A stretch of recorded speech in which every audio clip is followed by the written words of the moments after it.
ഇന്ന് കുറച്ച് പണം കയ്യിലേക്ക് വന്ന സമയം കേട്ടോ.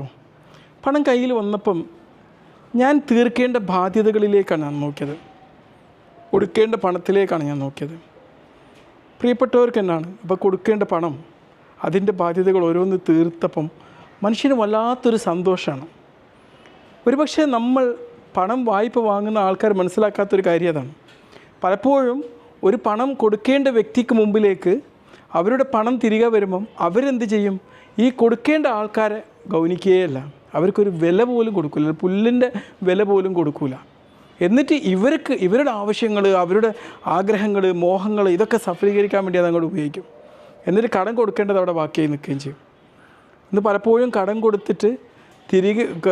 കൊടുത്തിട്ട് പലരും എല്ലാവരും അങ്ങനെയാണെന്നല്ല പറയുന്നത്, ഭൂരിഭാഗം പേരും അങ്ങനെയാണ് ക്രിയേറ്റ് ചെയ്യുന്നത്.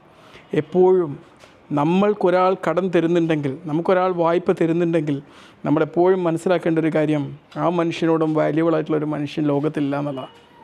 ആ മനുഷ്യനോടും വാല്യുബിളായിട്ടുള്ളൊരു മനുഷ്യൻ ഈ ലോകത്തില്ല എന്നുള്ളതാണ്. നമുക്ക് ഏറ്റവും ആവശ്യമായിട്ടുള്ളൊരു ഘട്ടത്തിൽ നമുക്ക് മുമ്പിൽ അവർ സഹായഹസ്തങ്ങളുമായിട്ട് വരികയാണ്. നാം അവർക്ക് പല പ്രോമിസുകളും കൊടുത്തിട്ടുണ്ടാവും.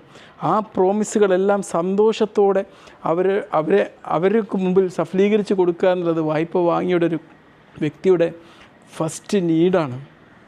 അവരെ ബഹുമാനിക്കണം, ആദരിക്കണം. മറിച്ച് ഇന്നെന്താ പ്രശ്നം എന്ന് വെച്ച് കഴിഞ്ഞാൽ, വായ്പ വാങ്ങിക്കഴിഞ്ഞാൽ അത് കൊടുക്കാൻ ഇങ്ങോട്ട് പണം ചോദിച്ചു കഴിഞ്ഞാൽ തുടങ്ങും തെറി, അങ്ങോട്ട് ഇങ്ങോട്ട്, അവസാനം ശത്രു, പുല്ലിൻ്റെ വില കൊടുക്കാത്തൊരവസ്ഥ. അവസാനം ഒരു പിച്ചാൾക്കാരനെ പോലെ ഇപ്പോൾ ഒരു വായ്പ വാങ്ങിയൊരു വ്യക്തിക്ക് വായ്പ തിരിച്ച് കിട്ടേണ്ട വ്യക്തി വിളിച്ചു കഴിഞ്ഞാൽ നോക്കണം, പണ്ടാരാഹാൻ കൊളിച്ചു എന്ന് പറയും.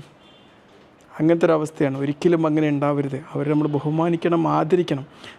അവരിങ്ങോട്ട് തിരികെ പണം ചോദിക്കാനുള്ളൊരു സമയം നമ്മൾ കാത്തിരിക്കരുത്.